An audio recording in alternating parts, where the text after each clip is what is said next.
So I'm Darin Griffiths. I'm with Vice President of Family Counseling with Stitch Ministries. Been with Stitch Ministries for 16 years. And I came in out of Corpus today and to talk to you all about Chapter 5, the solitary refinement. And so I want to start with talking about my story a little bit, about an episode of burnout, which the book Leading on Empty really targets all phases of burnout before, during, and after.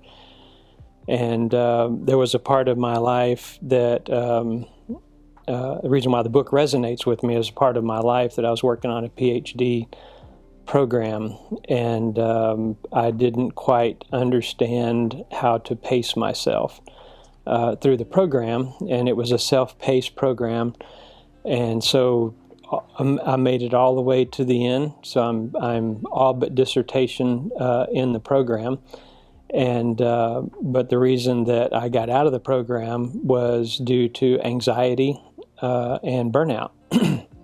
And what I've learned in counseling individuals and couples is when you find anxiety, you find burnout. When you find depression, you find burnout. And always when you find anxiety, you're going to find depression. Those all dance together. They all go together. They interweave with each other. And I had all of them at the same time. So I ended up in a doctor's office. And in about 30 minutes, I had a prescription, and that was going to be the fix, the cure-all. But my Christian convictions and what I know about myself was that I didn't want to be on medication to fix the problem. It worked well, but it was a short-term fix. There was something that I needed to look at inside myself to deal with. And so I went through probably about a 6-month period of time where I went through some very lonely spells, very dark time, very difficult to make decisions, very difficult to find my true north. And all I knew is I didn't want to be there.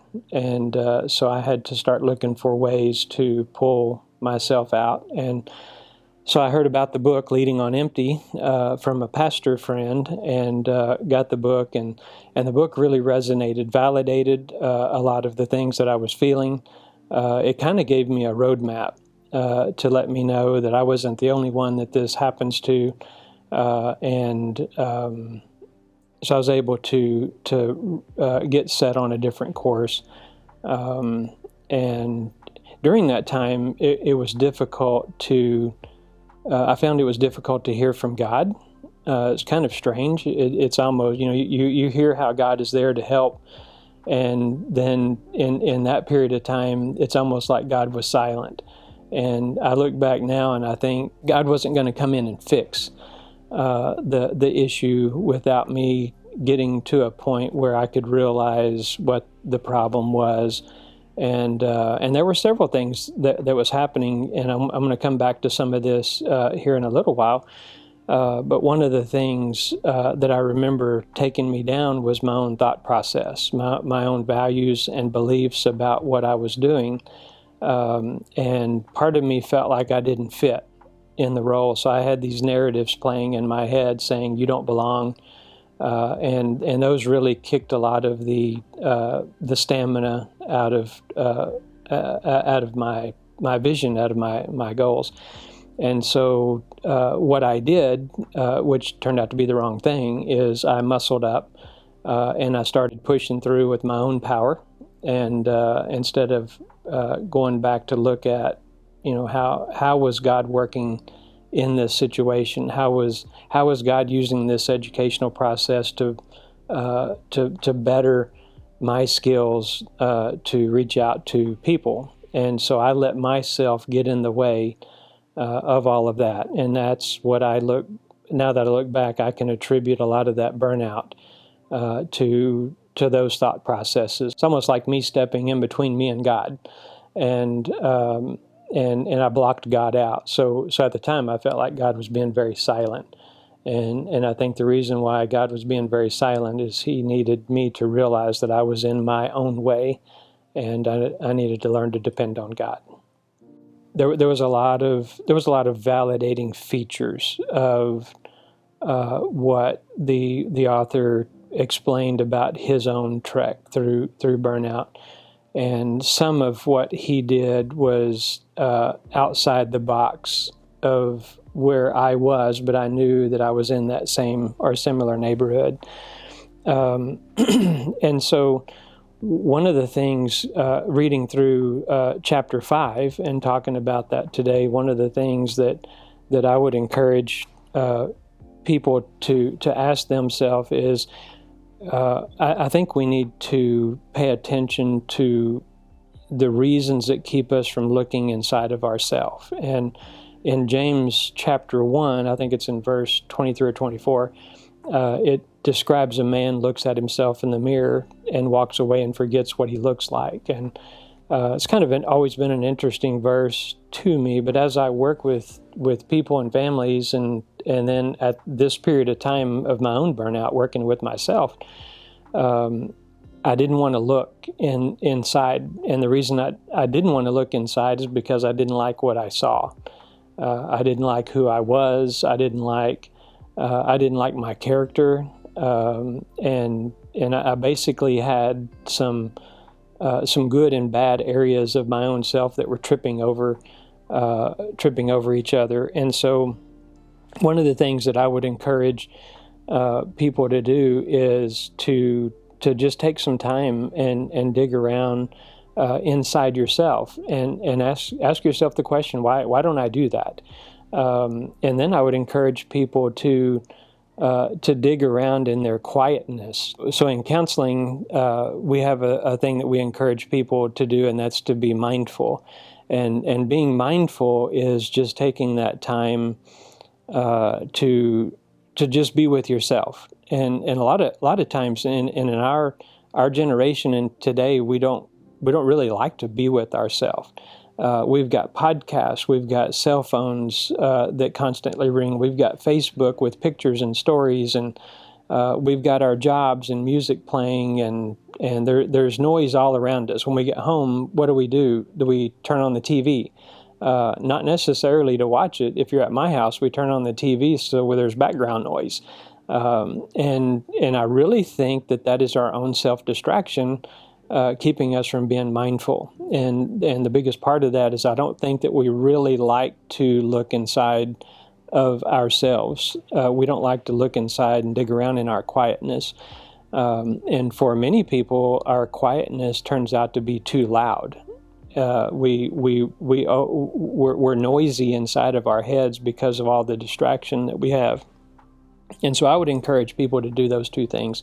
Get used to looking inside yourself. Get used to digging inside of your quietness. And the first couple of times you do that, it's not going to be comfortable, and you're probably not going to like what you see. But you get more used to it as time goes on. The second thing that I would encourage people to ask themselves, based off of the reading out of chapter 5, is what warning signs do you tend to ignore? There were a lot of warning signs that I ignored with myself, and there's a good book called The Body Keeps Score, and our bodies, as Christians, we're taught to beat our bodies and make it our slave. We're taught that our body is a temple of the Holy Spirit. So we're kind of taught with those beliefs, which are great, they're scriptural. We're kind of taught to not necessarily pay attention to our bodies, and there's a lot of people that don't want to take medication because of some of those beliefs. And I'm not a medication type person, but I think we do need to listen to our bodies. And so when we have anxiety, when we have depression, when we're feeling all those elements of burnout that come along, we need to pay attention to those things. We need to be able to dig in, discover more about what that is. So the warning signs for me, one was just an overall emotional fatigue, and it was a tiredness that I felt that wasn't a go to bed and get up in the morning feeling rested, tired.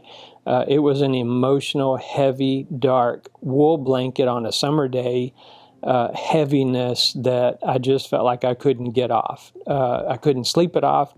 I couldn't take medication to get rid of it. I couldn't even pray about it, and for it to feel drastically different. I would feel better after praying about it, but we need to look at the warning signs. So if we're overly tired, we need to get rest. And burnout is not one of those things that we can just take time off and sleep. Burnout is one of those things that we need to make adjustments. We need to focus more on our values, and I'm going to come back to that word here in a little bit. Also isolating. I isolated. I didn't tell people where I was. I went to the doctor the day that I felt a lot of the anxiety, and the doctor was really the first person that I had told what was going on. And I realized when I told the doctor in the privacy of that room that I was far too past any point that I could heal myself. I knew I didn't want to depend on medication.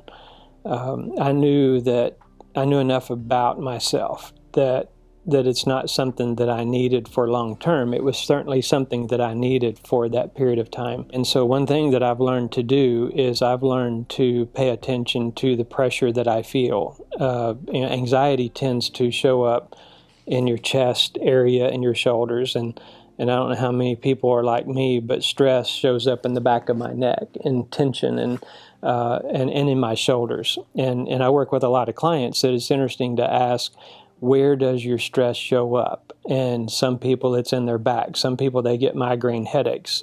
Some people start forgetting things. And mine shows up in my chest and in my shoulders and the back of my neck. So I've learned to pay attention to what my body is saying, because usually I'm not smart enough or in tune enough to recognize what really is going on around me. I like to be out on the water, and I like to observe nature.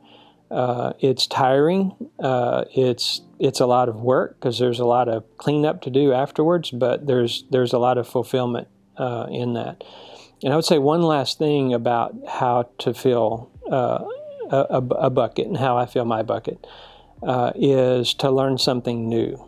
And I learned a few years ago when I get overwhelmed, it's usually because I don't have enough information, or I don't have the right information.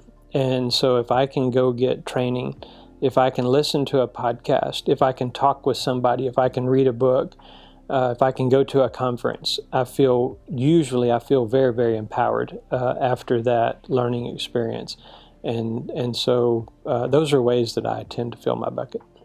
So South Texas is pretty well covered with Stitch Ministries family counseling.